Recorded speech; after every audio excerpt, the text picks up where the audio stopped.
Hello, everyone, and welcome to Eternal X Wolfpack Paranormal, the podcast. And tonight we have a great guest. Actually, we have two. We have Denise Pounds and Victor Santiago. And we're going to be talking about a movie they're going to work on going to get to be working on called Vampires Vendetta. But first, I'm going to introduce my beloved co-host here. And the fact is, she is the powerhouse producer of All Access Network Television, Ms. Gwen Johns. Hey. Hey, how are you tonight, Gwen? Pretty good. How are you? I'm doing fine. We got Ms. Susan Victoria out tonight. Thanks for stopping by. So we have a film creator and a writer, and Yes. we have an actor as well with Mr. Victor Santiago. He's been in a few movies as well. Yes, yeah. What do you think about that? Tonight we're going to have something cool. a little different than paranormal. Oh, yeah. I think it's cool. So let's bring on our guest tonight. Here, we'll bring on Don Vic, Mr. Victor Santiago, and Denise Pounds. She is a film creator and a writer. How are you guys doing tonight? I'm good. Pretty good. No complaints. How are you? Oh, busy. But yeah, it's definitely been a busy day. And yep, Susan is in the house. Hi, Susan. Hi, honey. How are you? So, Victor, we'll start off with you tonight, since you are the actor and she is the film creator and a writer, and then she can tell us a little bit about you afterwards here. So, tell us a little bit about you, Victor. So, I am an actor. I'm also a podcaster from the Don Vic Show, as you guys can see. And I'm also a film creator as well. I'm out of Boston, Massachusetts. I've been acting for almost 4 or 5 years now. My podcast, maybe like 8 years now. And I love it. And I've been doing it ever since. And it's been amazing. Yeah, podcasting is very addictive. I can say that from your point of view, because we've been doing it for a while now. That's been my third year now. So, Denise, can you tell us a little bit about you and being a film creator and a writer? Well, I am probably a very uninteresting person. Little introverted, little extroverted, a good mixture of both. I live in Missouri, and I am not a podcaster because I prefer to be on the other side of the camera, as into the type where you are not seen. But yeah, I've been a writer since I was a kid, and several years back, I fell in love with film and switched from writing short stories to creating visual storytelling. That's pretty awesome. And she's great at it. Oh, thank you. Pretty awesome. And Victor is also a producer on this, so don't let him sell himself short. Hi, Sam. But yeah, we have quite a few in the house now here. We got Nathaniel Elwell, Pam Harris, and let's see, Susan Victoria. There's 3 of them in here already. Thanks for stopping by, guys. How did you come across Victor, Denise? How's what? How did you come across Victor? Well, I was working on another project that I we'll just say at this time I was lead on. And I don't even remember how I got sent to Victor. And he's like, yeah, let's do an interview. And I'm like, I hate interviews. And he talked me into it, and I don't know, we just kind of became best friends for about a year. And then we're like, hey, you know what? Let's just start working together. We're both creators. He's got great ideas, and I love taking ideas and forming them into a story. And it just kind of grew into that. And he's like my brother. I love him and want to beat him at the same time. Actually, we met That's through right. Mary. We met through Mary. That's right. We met through Mary. Mary told me about the project that she created that she was going to work on first, and she wanted to bring me into the project, and that's how I met Denise. And then we went from there, and here we are today. Yeah, I've got too many roller skating squirrels in my brain to remember a whole bunch of things. So I just kind of go with the flow. And it's like, yeah, I've known him for a while. He's like my brother, and we met somehow, some way. So yeah. Through Mary. Mary was Mary, yes. I remember. We're talking about Mary Spezia, right? correct. Mm-hmm. Right. I'm friends with Mary too. She's been on the show.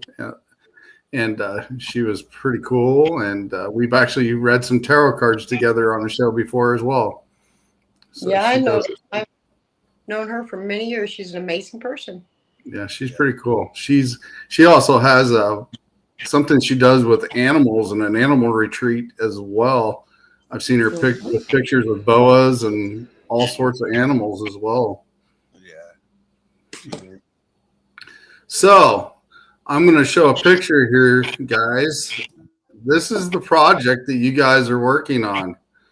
And can you tell us a little bit about this? And this is called Vampires Vendetta. So the story actually originates from an urban legend from the area that I live in. I took a lot of creative liberties with it. But the original story goes that back around 1921, I live in what's called the Lead Belt. And there was obviously a lot of lead mining, and there was a lot of Hungarian immigrants at the time. And the one man that the story is about, I don't want to give too much away. And so the cemetery that I'm going to talk about is actually on private property, and there are several people that have trespassed, and I don't want to cause more people to go there. Right.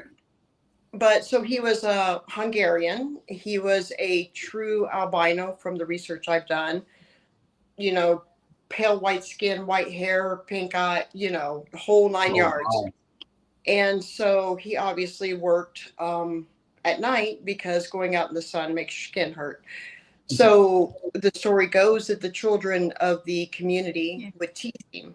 They would throw rocks at his house, and they were just very, very cruel. Oh, wow. And all of a sudden, a lot of these children just started dying, mysteriously dying.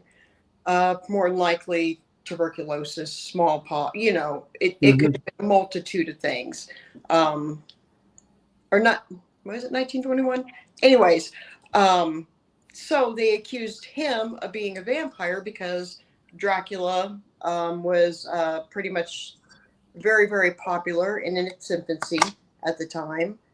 And they accused him of being a vampire and being the cause of all of their children dying. So they hung him. Oh, wow.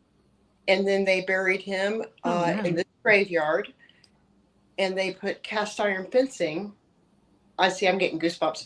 Around his grave that they used to hang crucifixes and crosses from. He was not buried inside the cemetery. He was buried on the outskirts of the cemetery to keep him away from the children. And now the cemetery being on private property, you don't know where the grave is, where the actual grave is, because it's abandoned. It is overgrown. Back there and partying. It's just headstones are missing, crumbling, falling apart. but that is the story, and I loved the story. I always wanted to tell it, and it just seemed to fit a good family film vibe. Wow. That's Yeah. definitely interesting. Did That's gonna be good. did they originally when they buried him, did they originally mark his grave as a vampire as well? Do you know? I don't know the research on the information on it is very, very, there's not a lot. I was lucky to find his name. And then there are pictures on the internet of it. But not that I'm aware of. The only thing that I found was that they used to hang the crosses and the crucifix from it. I even tried to see if maybe they put a sickle over his neck when they buried him. I couldn't even find that. So the little amount of research I was able, since there wasn't a lot, I think gave me more creative freedom to create this story around it. Because, I changed the time and a few other things. But since there wasn't much information, I could really be very free with what I did. And that's when the magic comes in with the being creative.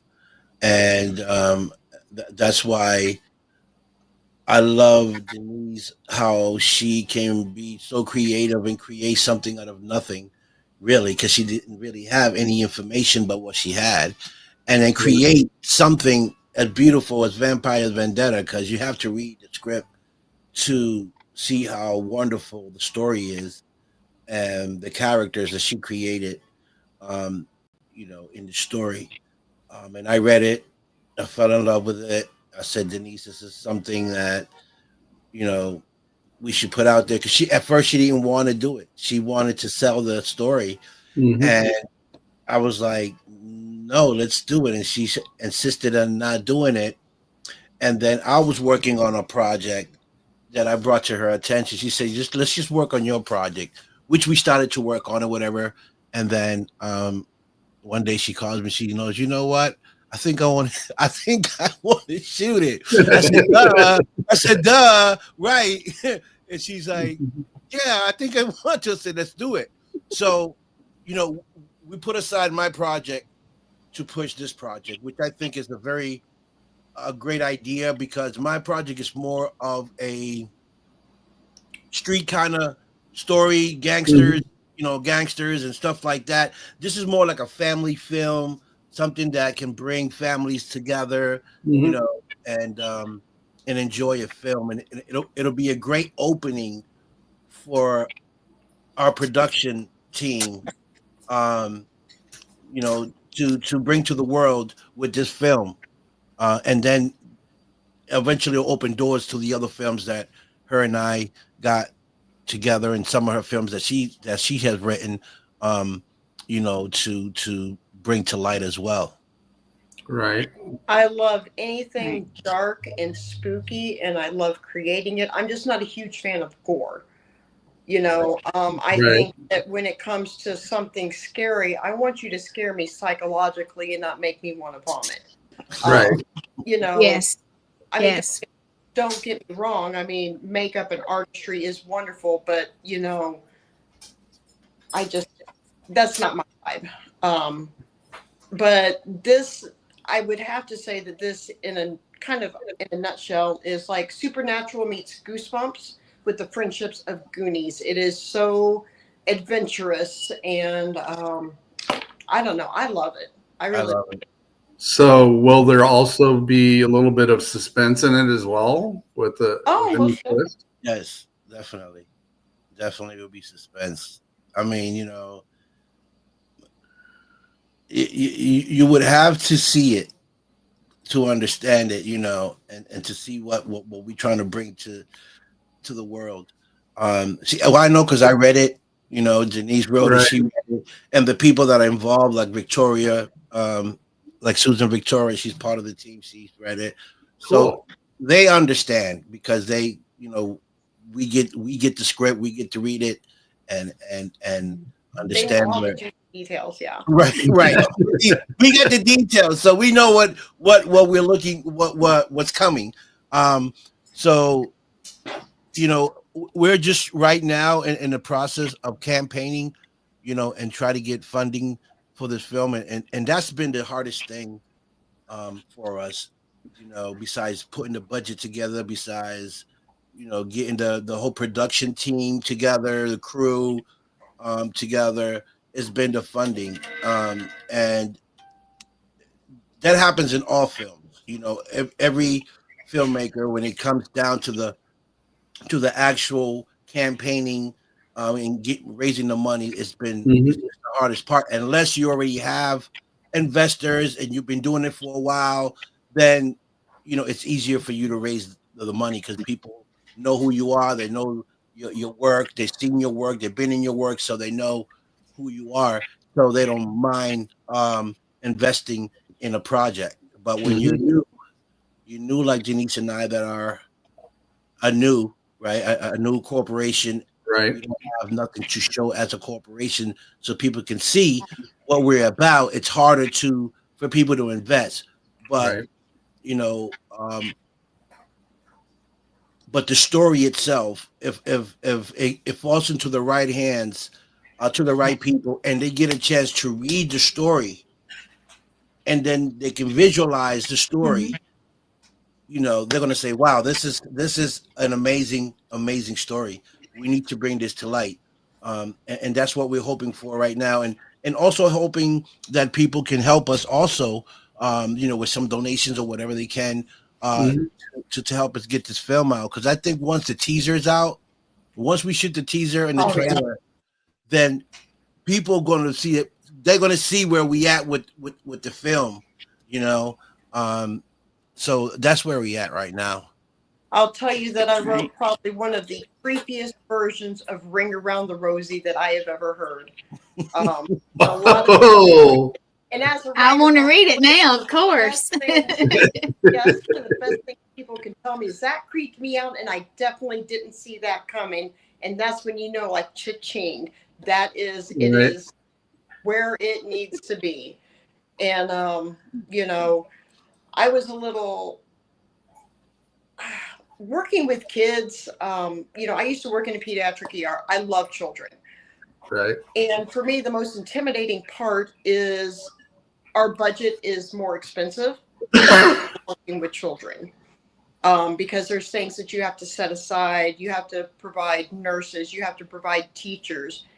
And then if you guys have ever seen Quiet on the Set, it is really a very big eye-opener to how some children in child actors have been treated. Look at Corey Haim and the rest of them that have been abused. So one of our goals, I told Victor, because he's like, all right, and I won't say the name that he called me. Like I said, he's my brother. We have several names for one another. Now, Victor, you know better. So what made you change your mind this time? And now that you've changed it, you're not going back. I was like, okay. And I told him that I had watched Quiet on the Set again. And there's no way that I could live with myself knowing that, if it ever came out that a child was abused, working on a project that I wrote. And I couldn't live with myself at all. So we're not just doing what is required by law. We're going above and beyond. Not just, with security, we're going to require drug testing for all cast and crew over the age of 18, including background checks. And then we're also going to have, several other security things in place. We're going to hire child welfare workers to make sure that they're eating properly, to make sure that their mindset is good. We're going to have bouncy houses and maybe little s'mores, because it's all about not just them coming to work and earning a paycheck, but to let them also remain being a kid. Right. And not having them stress and just having fun with life.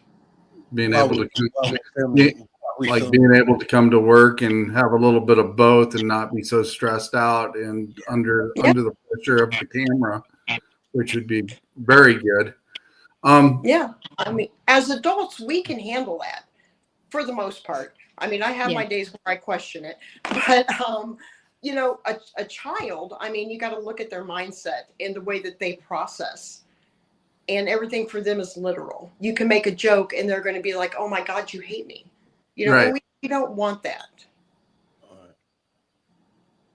Or you can be a little strict, and then they think you're getting down on them because, hey, you want to get them to do it right, but you also want them to have fun and not feel like they're, oh, well, she hates me or he hates me for whatever, but you're just trying to help them out and they're not understanding that. So that's where you got to get that fine line of boundary to maintain that with the kids.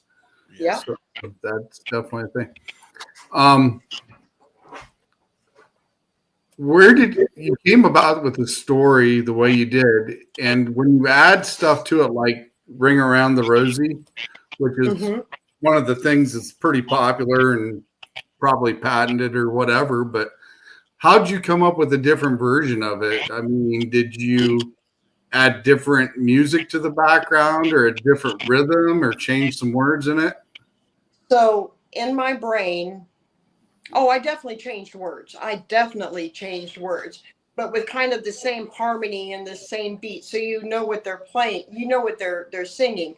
And I'll tell you that in the script, they are in a circle, you know, going around just like you would Ring Around the Rosie, pocket full of you know, I can't, so I apologize. But depending upon where I'm at in a script, depends on what music I listen to, because I'm a, you know, I set a whole ambiance kind of thing, a whole vibe going on. And if I'm writing something dark, my room is dark. I've got Evanescence playing. I've got all kinds of slow, dark, deep, moody music going on. And I just sat down and I thought about my characters and I thought about the world I'm creating. And, you know, R.L. Stine, that wrote Goosebumps, said it best, that when children read, they're generally giving something that they have to read, and children need something just to enjoy. And kids enjoy scary stuff. I mean, my granddaughter, she is like Wednesday. You know, she is amazing.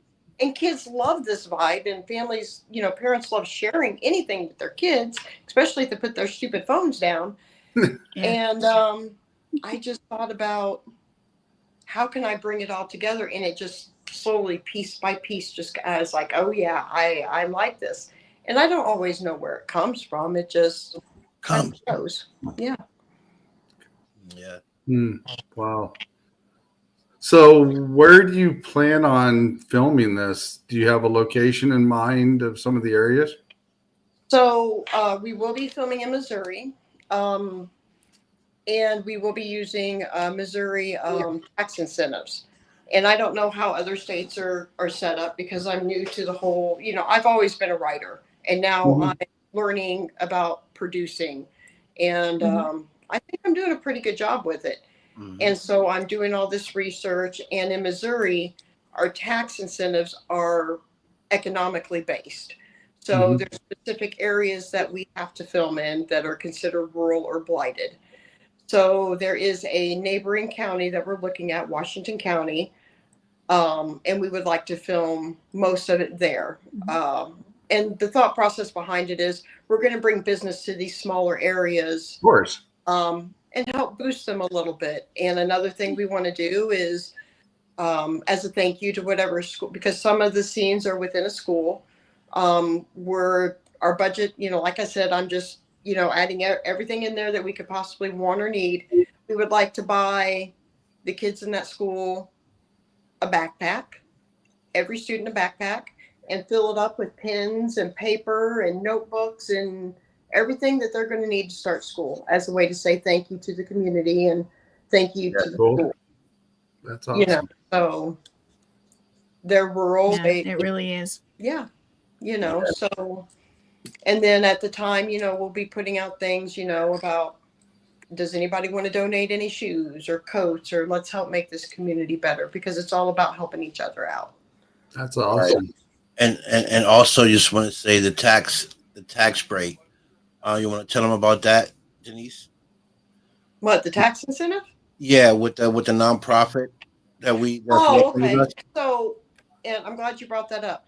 Of So course. we did decide, so for our seed money, we are looking for, after fees and everything, I think we've got it marked at $31,000. If you go to our website and our Facebook page, we have a link to what's called an Alara crowdfunding site. And this is not like Indiegogo. It is an ongoing thing. So once we get our seed money and we move into pre-production and we need, say, another 10,000, we can change the amount we need and people can donate. It is um, a tax deduction because we are being what's called fiscally sponsored by a it's called From the Heart Productions, and it is a nonprofit organization. Mm-hmm. So we are offering anybody that donates that initial $31,000. We're not just going to give you an executive producer credit, but we're also going to give you 2% on the back end of the film, the merchandise, the marketing. Wow. This is the money that Yeah. we need in order to get a professional budget, to take my budget and make it more professional and more fine-tuned, to get our website looking, because I am so technologically stupid. It's not stupid, but stupid, if that makes sense. Make it look better, get a professional pitch deck, and get everything that we need so that we can take it to somebody who's going to do our product placement or try to help us get product placement with places like Jeep, Emo's Pizza, Tony Hawk, Johnny Brock. Hey, that rhymes. And because we're going to need about $3 million-ish dollars to shoot it, and that's still on an indie level. But Right. if we don't have everything professionally done the way that it needs to be done, we shoot ourselves in the foot and nobody's going to take us seriously.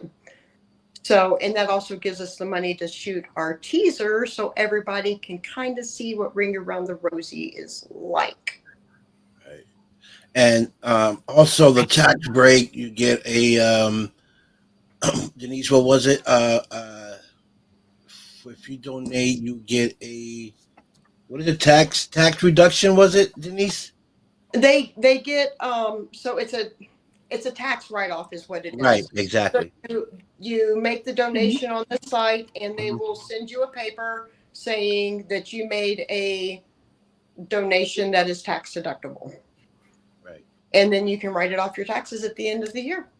right. So, Cool. but then again, we've also got, smaller donations. We've got an art poster contest on there.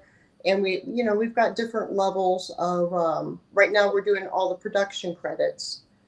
And we're saving the acting stuff for before we go to shoot.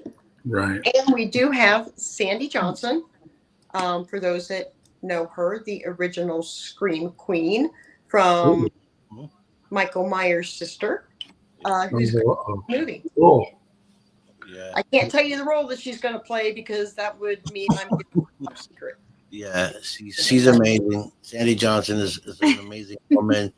She's very humble, soft spoken. She's a sweetheart. She is, and I thought, Denise was like, "Well, I need a person." Da, da, da. And I said, I might can help you. I said, I might can help you out in that area, my friend. And who better bring? I don't want to say horror, but it's a kid-friendly kind of horror thriller to the next generation than an original horror queen. And So, are you planning on making a sequel to this as well? So, what this could do, in this sense, it's also like Goosebumps, that we can make mini sequels just like Goosebumps by taking one character and moving them to another city, but it's all or another town, because small towns is where everything cool happens. I live in a small town, so we're going to send that character to another small town, and a whole new adventure begins around a whole new urban legend. Right. You know, it's very open and closed, but it could even become a series. You know, a kid series on, you know, Netflix, or, you know, I want to say Nickelodeon because that's what I watched growing up. Yeah. But there would need to be serious changes made to ensure the safety. Safety. And I'm Right. sure that Nickelodeon took that documentary very seriously, Right. and the changes that need to be made, or I would hope so. Right. Yeah, I would hope so. That's very, very cool. So, can I ask a couple questions since you mentioned Susan and Don? What do they have roles in the movie? Susan does. Victor does not, because Victor is producing. I'm producing. And like I said, when I wrote this, he's got some pretty big roles in some other projects. Don't let him fool you.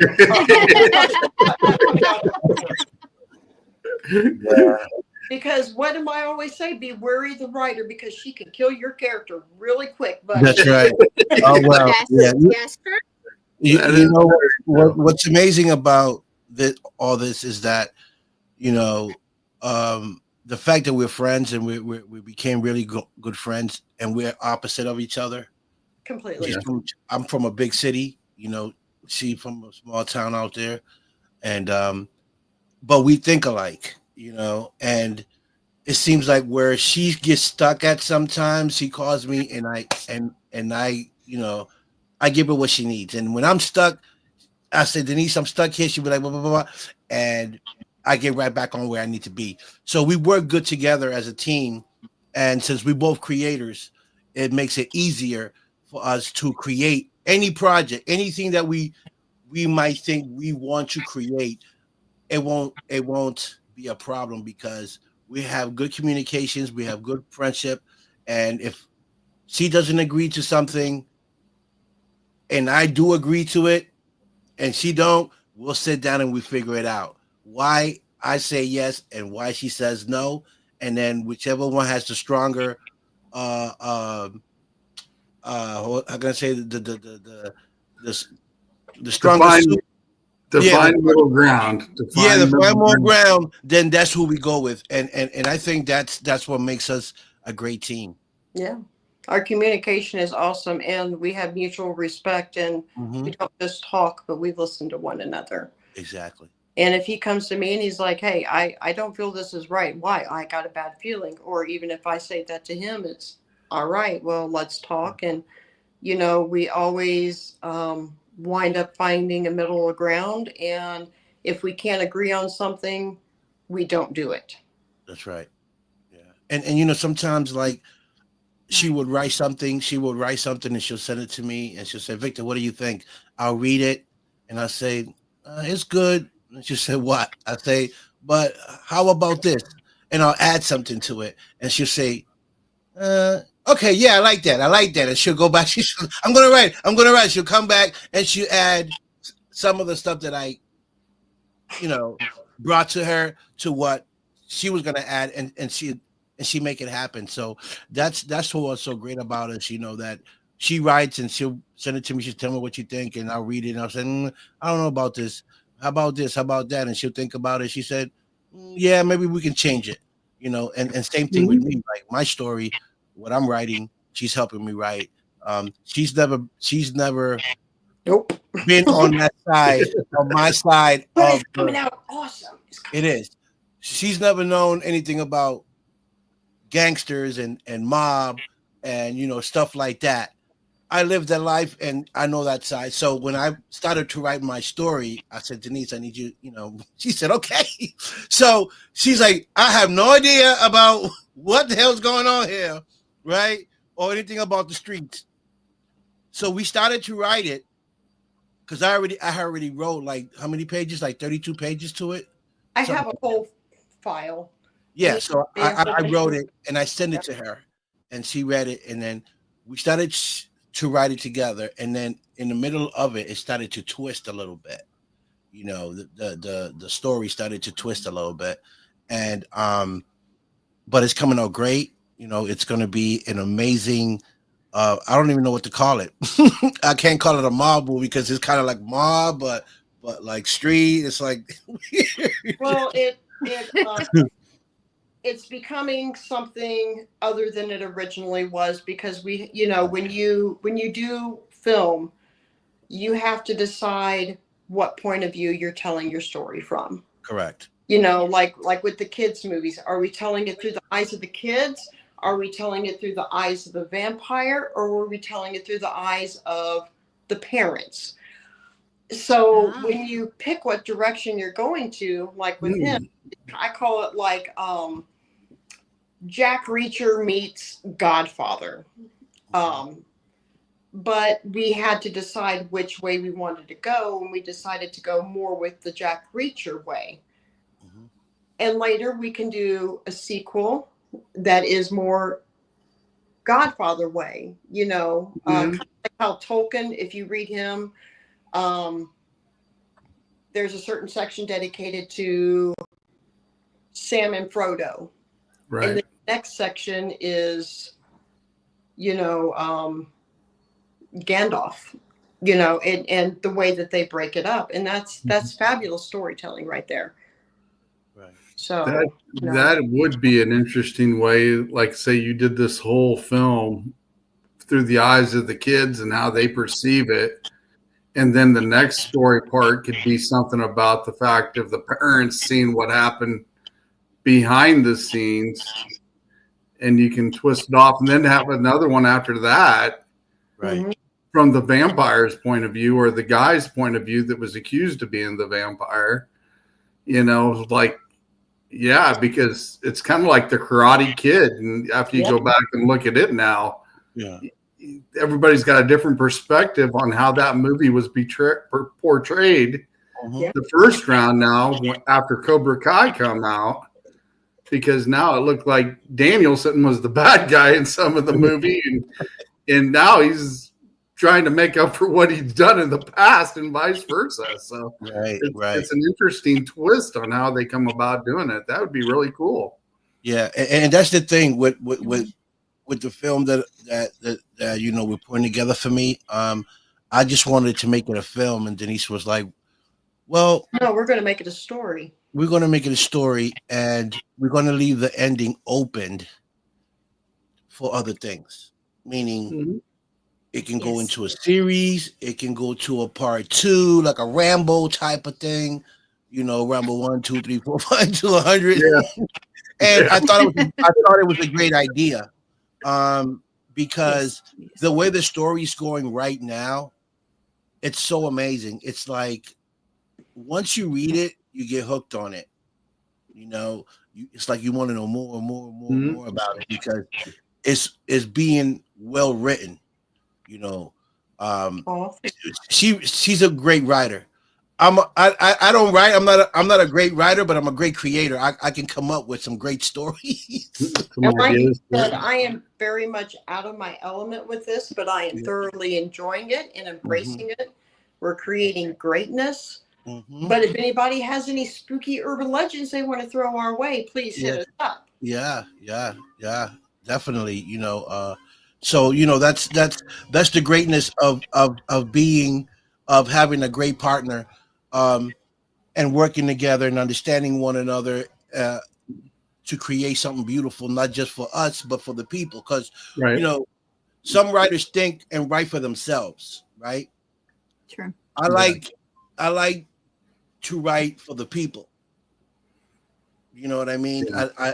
I look at what people like to see and where their mind goes to and what they go through, and then I like to write about that, because then a lot of people can understand it better, because they can say, "Man, that was me at one point in my life," or that is me. I'm going through that right now. So it touches people, and that's the type of stories that Denise writes, and I love to write, regardless if it's a gangster movie, if it's a kids movie, whatever. It has a meaning to it.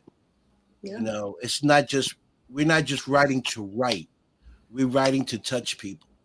But we have one rule: our stories are not politically based. They do not in any way, shape, or form go around anything political, No, we don't ideologies, thought processes, because Hollywood doesn't really, I mean, there are movies that are great that revolve around politics, Yes. but especially when it comes to kids, people are tired of having political ideology shoved down their throats. And it's Exactly. not I agree about with that. storytelling for the sake of escape. Mm-hmm. I'm not going to push my thoughts and ideas down your throat, but let's escape together into another world and just forget about our problems. Right. Make a good story where they can get involved and just sit there and lose it with their imagination. It's like, whoa. Yes. And check it's this like out. Vampires Vendetta. This is made for a family to sit down and watch. When my kids were young, the greatest thing was when they put down their phone and watched something with me. They liked it enough to put that phone down. Yeah. And it opened up so much dialogue. Yes. Mhm. So that's basically one of the reasons why, me and Denise spoke about it. Said, we want unity. We want to bring unity with kids and parents, because nowadays it's like kids, at a young age, they don't want to be with their parents. They want to be on their phones. They want to be on the streets doing this, doing that. So we said, man, we can create this film where the kids can put down their phone and enjoy a great film with their parents, with their mother, with their uncles, Right. with grandma, and sit down together as a family, and watch this film. And open dialogue, like Denise said. Hey, mom, I was in school and blah blah. And you start having dialogue with your kids. Well, and you see back in our day, everybody knew where everybody was by the amount of bicycles piled up in the front yard of somebody's house. Exactly. Oh, yeah. Exactly. And you would go home at the end of the night, after drinking out of the water hose and riding your bike around town and mowing yards. And when the street lights came on, you got your rear end home before it got Oh, beat. yeah. And that was the end of the day. And that was your family time. And now with the cell phones, the friends don't leave. Right. And so we've got to find a way for the kids to stop being so dependent upon a phone and start getting back to enjoying their family. Yeah, I definitely agree with that. Having more of a family time would be a benefit for a lot of them, as from what I've seen. With things going on now, like you said, they're addicted to the phones, they're addicted to the video games, and it's, even though we had video games back then, and I'm still a video game nut, but I still went out, rode my bicycle all day, was jumping with the guys on my bicycle like Evel Knievel and doing all the cool stuff back in the day, and etc. Sat around the dinner table at night and talk to your parents and your siblings. Yep. Yeah, I mean, we would have fun just making a ramp to see how far we can jump, and we'd mark it. We could beat each other the distance. I did that when we were jumping bikes. So I mean, we had things to do, and things have changed so much. I mean, I would take the 70s back in a heartbeat when it comes to doing stuff like that again, because it was all based around family stuff. Yeah. I miss it. And your friends came over to stay overnight and watched a movie or watched a scary movie, and then that got a conversation going. It's like, oh wait, is that going to happen, or could that happen, or etc. So, but yeah, I think that's a great idea. I'm surprised they can make it through a movie. Some people can't even do that anymore. No, they don't even want to watch. Just finding the right movie. Yeah, right. So, I mean, and that back to telling a story for the sake of the story, because parents have different things that they like. Their tastes are different than their kids. But I'll tell you what, I watched my kids growing up. They were raised on Sailor Moon. They were raised on Goosebumps. They were raised, and I love those. I love the family movies. And And that was one time I could always get them to put their phones down, was when we were watching something that we all enjoyed together. Goonies. I mean, I love Goonies. Love And it. Yes. yeah, and just, if you can bring back that sense of adventure and freedom and just being a kid, it takes little steps to create a big change. Right. Yeah. So, well, some of the movies I got my daughters hooked on because they're 27 and 24 now. But when they were growing up, it was scary movies. We'd watch them together because they didn't want to watch them by themselves because then they'd be scared. So we'd watch them, and then I'd explain, okay, this is FX stuff. This is blood stuff. This is made up. I kind of explained certain things that was going on, so it didn't make it super scary, but it also had suspense to it. And it seems like nowadays they're hooked on movies with suspense and scary stuff now when they watch movies. So, Yeah. but I would literally sit there and break down for them, this is special effects and this is how it's done and etc. And that's what they grew up watching. Right. Oh, I agree. Movies were I working agree, better. Brian, but wait until you see Vampires Vendetta. You're going to feel like a Goonie again. Right. What ages are these children in the movie? Going by the instructions of Mr. Stein himself, all children are age 12. Okay. And that's That makes sense. So it's geared, not just towards family, but children ages 9 to 12. Because when you're 12, you'll watch the same age, but you want to see more. You start getting more into the teen stuff. So age 12 is perfect because your younger kids, they look up to kids that are close to their age. And seventh graders, when you're in middle school, seventh graders are the shit. Yes, they were the. I watched a master class with R.L. Stein, and that was something that he hit.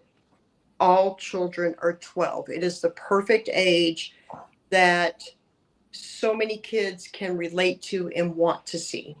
Right. The age of Goonies was right around, other than the couple teenagers, they were all right around that age. And that's what made it so timeless, because the friendships are pure. The heart is so pure, and they're cool. And plus, they're at that age where they can wander on their own and go do stuff on their own and get into mischief and whatever else they did, like go down to the creeks and jump in the creek and go swimming in etc. And fishing with their buddies down at the creek. And it's not like, where's your parents? I mean, but then again, you just have to be careful with, just the way society is. But most definitely, kids need to get being kids and stop trying to be adults. Yeah, I know. And that's the thing, Denise, that I think I said it last time, that after we film this, I want to do a little research and go into their world, right? Mm-hmm. I want to go into their world, meaning I want to hang out with them, see what they conversate about, see what they like, they don't like, because see, we adults, right? We got our own world, but they got their own little world too that we don't know about. We don't know what they talk about. We don't know what they plan. I want to get into their brains and into their little world and see what their world is like, and then write a story about it. And maybe I can get their attention and find out what the good things they do and the bad things that they do, and try to find something in between where I can say, okay, this is what they're lacking, this is what they need, so how can I build the story around this where I can get their attention? Well, me and him were talking, it's like back in our day, 90210. Loved it. When they even discussed Brenda losing her virginity, I mean, the parent groups were outraged. Right. Yes, they were. Children are innocent. Mm-hmm. And now you've got kids watching things like Euphoria. We stopped letting our kids be innocent. Yeah. We stole that from them. And parents just can't parent like they used to, because it takes two incomes to provide for your children. And so you can't monitor what they do 24/7. And so, like Victor said, what makes them tick? What makes them think? Where we as parents, what do we need to start guiding? And a lot of it comes down to what they watch, because kids emulate what they see and not what they hear or what they're told. Right. I remember when my oldest was young, she was about 5, 6 years old. We'd go down to the park, and every time she'd open up and she'd say something, she's like, "Why is the clouds blue, Dad? Why is the grass green?" And then you explain it to her, and then she'd turn around and be funny again and ask the same questions over and over again, because she just wanted to do it just to get my goat. But she would sit there and look at everything and check it out and wondered why it's this and why it was that. And what do people tell their kids now when they start asking questions? Some parents are like, look it up. Go watch TV, go do this. Answer their questions. You'll learn a lot, Right. Plus, you get to know them a little bit, because, like I said, that's when their personalities are starting to mature from what you've taught them and what you teach them. And some kids, like you said, is just done by the computer or look it up, and nowadays they look up everything and they think everything on the computer is right, and it's not. So, yeah. So, yeah, that's true. I was talking to me and my youngest had to go to the city earlier today, the big old city. And we were talking about when she was younger and we had taken a trip. I said, I was talking the other day about one of the things that I always thought was so funny. And she was probably 7, 8 years old, and we were heading into St. Louis, and this van passed us. And it said, "The blind guy," like window blinds. And she started just this utmost panic, because she thought that was a blind man driving down the And that's hilarious. And she's like, "Mom, that's so embarrassing. Don't ever talk about that." And so, hi, honey, if you're watching, I love you. Yeah. But that's so cute. Never gonna get back. That's the amazing part of it. Enjoy. I got a story similar to that one. My daughter, when she was younger, she was listening to Pat Benatar, and she was singing "Hit Me With Your Best Shot," And for the longest time, and I never realized it, my youngest daughter thought she was saying, "Hit me with your pet shark." And I'm like, "No, it's not a shark." Or then when Britney Spears actually started singing "I Love Rock and Roll," and it was a remake of Joan Jett, and I started singing it with her, and she's like, "Dad, how do you know this?" I was like, "Because Joan Jett sung it." And it's like, "Who's Joan Jett?" I said, "The one that originally sung it." And she looked it up, and whoa. But yeah, it's cool when you got stories like that, for sure. And so if we can just take an amazing little film, and within 120 minutes or less, just bring those moments of your kids saying something, or just create a moment and create a memory and give them a smile and a small conversation, we've done our job. Most definitely. Because it's different, for me, producing and even maybe direct my own film in the future, to being an actor where I'm in front of the camera. It's different, because I'm not writing, I'm just acting, so becoming a film creator, I kind of like it more, because then I can put my thoughts into a project, and then see it for myself. It's more of a challenging thing for me. But I can't wait for this to come out, to see Denise's job work. I'm so excited. All we need is 30 grand to bring you a little piece of it, so that we can get the rest that we need. Yeah, You're honestly going to love it. right? You know, like I did Desert Fiends, which comes out April 8th. This comes out next month, April 8th. You know, so it's cool, you know, to be an actor, see yourself on scene, whatever. Right. But to create it, to create the story itself, and you're behind everything, where you're not being recorded, you're seeing everything being recorded, and then you get the final touch at the end, and you see it on screen, and then to see the reaction of the people when your creation is being watched, you know, Mhm. and It's a that lot of heartache and tears. well what drives me is to see the people's reaction to something that we created, Oh yeah. and that kind of lets you know where you sit as a writer.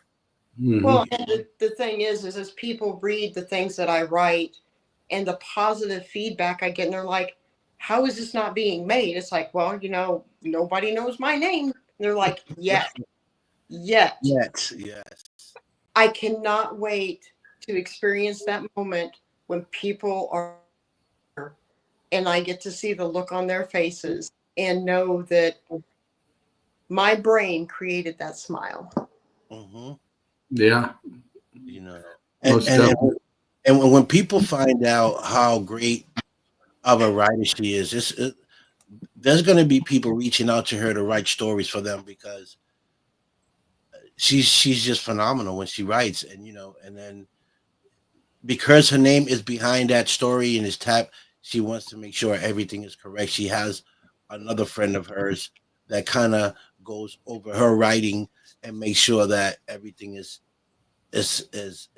culture for her to put it out there. So She Right. makes sure, so I'm a self-taught screenwriter, and in the industry, everything has to be told. So she goes over to make sure she's my editor, but she's also my Mhm. co-writer on yeah, a few things. And she put a good part of herself. Her name is Ree yeah, Dolly. I love her. She's an amazing person. She's an amazing writer. And she adds some really good touches and really, oh, thank you, Susan. Makes my heart feel good. We just make each other's work better and stand out. We don't really change it. We just morph it. tweak It's it. tweak it. There you go. Tweak There it. you go. They tweak it a little bit. So yeah. So Well, that's we're up on the hour, guys, and I do know one thing. Just the little bit you guys talked about the Vampire Vendetta, it's definitely got my interest on how it's going to turn out, because now I'm curious, because the way you said you were going to do Me it, too. huh? Share the Facebook page, And Vampires Vendetta, or our Absolutely. website, vampiresvendetta.net. I did send Elon Musk a message on Twitter because I was hoping for a donation because I'm sure he needs tax deductions, but I have yet to get a $3 to $4 million donation. yeah. Well, You for know, normal he's got people, it. how do they get in touch with you to donate or to get more information? So you can always message us on through Facebook on Vampires Vendetta. There's links to the Alara crowdfunding for the tax donation. I think we said in about 3 or 4 weeks we're going to start an Indiegogo as well, but that's only a 60-day thing. Mhm.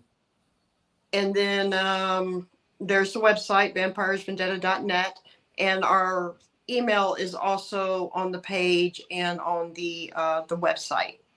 Right. So real quick When we before shoot it, come down and do a cameo. yeah. We got a thing. If you don't want to be on camera, to where we're going to have a bulletin board and you'll be one of the missing, and Yeah. a missing poster with your picture cool. on there. Yeah. That's You know? cool. Yeah. Just I think that's part of the perk, ain't it? Yeah, that's one of the perks. Yeah. That's That is cool. cool. That is very cool. So the perks are cool. The perks that we're gonna be having are gonna be cool as well. So check out for the perks. That's awesome.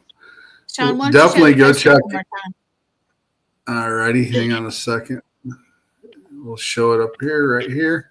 Yeah, definitely go check ignore out their this Facebook page. because AI sometimes makes them look like they're melting, or it's really weird. Yeah, it does. I think it's kind of a cool look so far. Yeah, Just I like Thank it. you.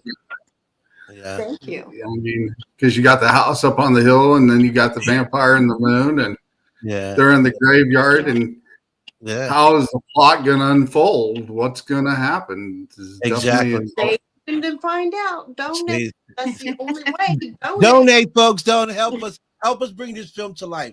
It's Oh, and we've also got a They pop-up store where you can buy coffee cups, T-shirts, and there's a link to that on our Facebook page. And we're running like a 10 or 15%. I think it's 10% discount until April 30th on any store wide.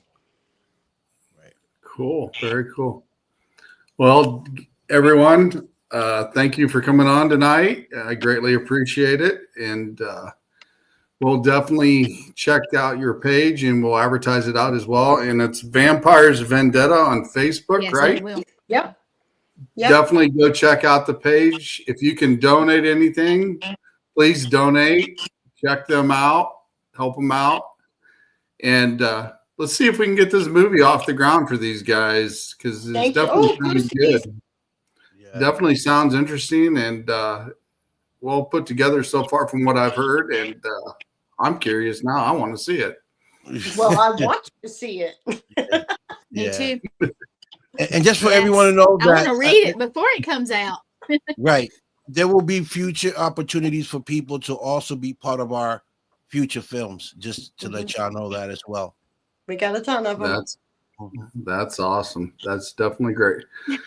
That's great. Well, thank you, Denise, and thank you, Don, for coming on tonight. Thank you for having me. I know Thank you guys have asked to come on here for the last couple of weeks, and I've been so busy, and I'm glad I could fit you in today and get you guys on here so we can get you up and rolling, and hopefully we can get people to donate for your show and get this movie off the ground. Vampires Vendetta. Yes. And definitely go check out their Facebook page and donate as well. Yeah. Victor. All right. So I'm going to set you guys backstage here, and we're going to close out the show, guys. All right. Thanks. Good night. Bye, everyone. And whoever says something about Victor, Thank you. I'll research it. Okay. Wow, that's awesome. Getting to be able to talk to Sounds somebody that's good. actually getting ready to produce a movie and get it set up and ready to go. And sounds like they've got their ducks in a row. And They do. I'm interested in checking out. Definitely check. I'd love to read the screenplay. Yeah, I'd love to read Definitely it. what they've got going. So we've got a couple ads here to run real quick. We are going to advertise here for Paranormal Rockdown. Here we go. Brace yourself for the Paranormal Rockdown, July 18th and 19th, 2025 at the Haunted Broadhead Manor. Friday night, rock out with Dead Amsterdam, Left on Red, and headliner Green Jelly. The music may not be the only thing shaking these walls. Rumor has it the spirits love a good beat. Will you meet one? Saturday, meet paranormal legends like Dave Schrader, Sam Baltrusis, and more. Enjoy thrilling workshops, tasty treats, and a live Zoom Q&A with Dustin Perry. Dive into the ultimate paranormal investigation with expert guides. Or join a spine-tingling seance with Sam Baltrusis. Tickets are limited. Get yours now for an unforgettable weekend of music, mystery, and chills. Definitely go check out Paranormal Rockdown in July. And we also have some ads here for All Access Network Television here.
definitely go check out all those great shows on All Access Network Television. And also, Gwen, do you have an announcement for Thursday night? Thursday night, we actually have 2 shows Thursday night. That's our show. It's called Paranormal Surge. We have Teresa and Stan Fikes, and they're doing Deep South Para Comic Con or Para Horror Comic Con. And then we also have Horror Carla at 9:30. Is that right? Yep. Your time. Yep. Okay. Just making sure. We sure do. So come join us. We'll definitely have anytime. We'll definitely have a special episode of Eternal X Wolfpack on Thursday night after Paranormal Surge. So stay tuned Thursday and check out the ads for what's coming up. And have a great rest of your weekend, guys. We're out of here. Bye. Bye.